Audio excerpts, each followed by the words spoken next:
aquela pauta que todo mundo quer comentar, é o show de horrores das Olimpíadas de Paris, né? Nós não comentamos aqui porque era final de semana.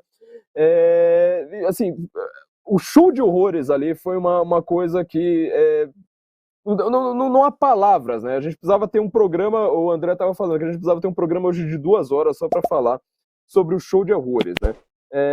Foi marcado como um desastre de espetáculo, o mundo inteiro reconheceu como a abertura mais feia da história das Olimpíadas de todas, isso porque teve recentemente no Brasil, o Brasil até que mandou bem, assim, pelo menos representando de fato a sua cultura, apesar de ter sido um desfile para enaltecer o governo Dilma Rousseff disfarçadamente, né?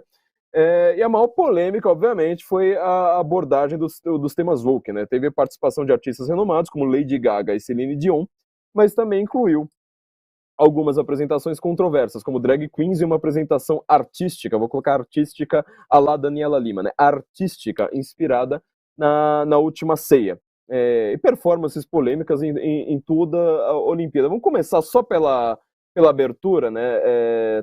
Temos o vídeo aí, produção?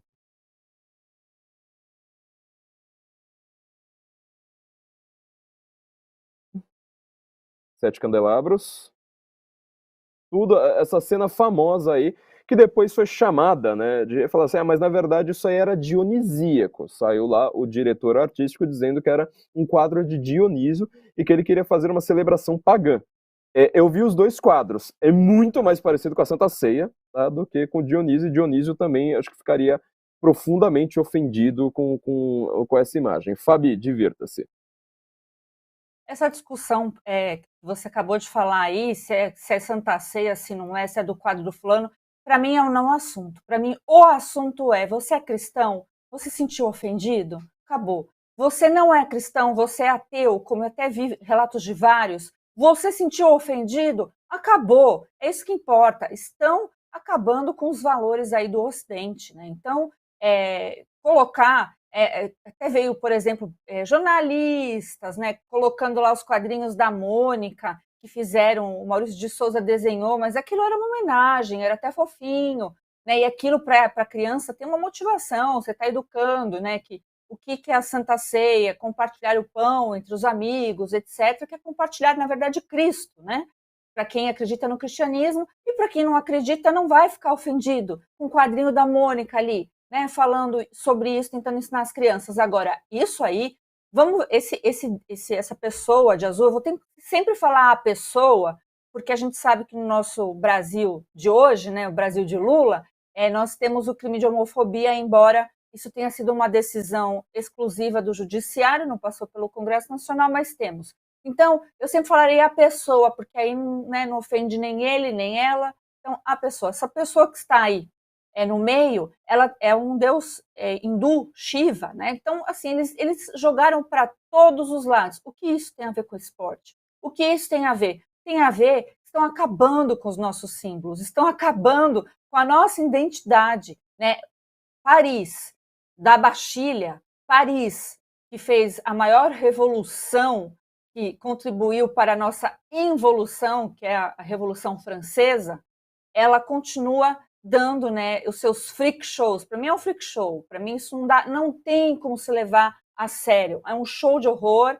É como a gente ia lá naqueles parques dos anos 80. Não, eu vi isso no YouTube, eu não fui, viu? Eu vi no YouTube, tinha monga, né? É nesse nível aí. É para assustar, é para chocar. Isso jamais é arte. Isso é um culto à morte, o que é feio, o que deprime, né, o que não dá esperança, completamente contrário o que seria a representação ou da Santa Ceia ou do quadro, né, que seria de boas novas, do que é belo, do que a gente cultiva, porque nós somos ocidentais e amamos os nossos valores. Isso não é à toa. André, Dioniso pode ser representado como a Miss Morfete Barbada? Eu nem sabia que era o Dionísio, eu achava que era o Smurf também. O problema em si não é nem a caricatura grosseira do que eles fizeram, né? Não é nem a blasfêmia. O meu cristianismo é um cristianismo muito mais forte do que essas heresias bobas. É um cristianismo que dominou o Império Romano, é um cristianismo que saiu de uma manjedoura e se espalhou pelo mundo. Um cristianismo de mártir, de guerra santa, um cristianismo de luta, não de passividade, um cristianismo de imposição de valores morais. Não vai se abalar com essas caricaturas ridículas. O que me preocupa não é a ideia de um progressista de extrema esquerda fazer uma paródia tentando ridicularizar o cristianismo. O que me preocupa é a passividade dos cristãos. É a passividade com que nós aceitamos essa deterioração de valores culturais de uma forma geral. Parece que quando a gente fala de cultura, as pessoas acham que cultura é Maria Gadu, Caetano Veloso, aqueles saraus. Cultura não é isto. Cultura é, de fato, o alicerce da própria civilização. E cultura, como o próprio nome vem, como o próprio nome representa, vem de culto. Culto e cultura são a mesma moeda, são o mesmo fenômeno transcendente. Se você não consegue compreender que a sua cultura, a sua civilização é uma cultura cristã, e que isto aí representa o declínio de sua civilização, você não consegue compreender os grandes riscos revolucionários a que estamos submetidos. E que a sua passividade vai gerar uma crise civilizacional e seus filhos não vão ser, não vão desfrutar um paraíso hedonista, onde todos serão tolerantes. Seus filhos vão desfrutar da barbárie. O que está sendo colocado em jogo aqui é uma agenda intencional de barbárie. E se você não compreender o quão sério é isso em termos de risco civilizacional, você é um tolo.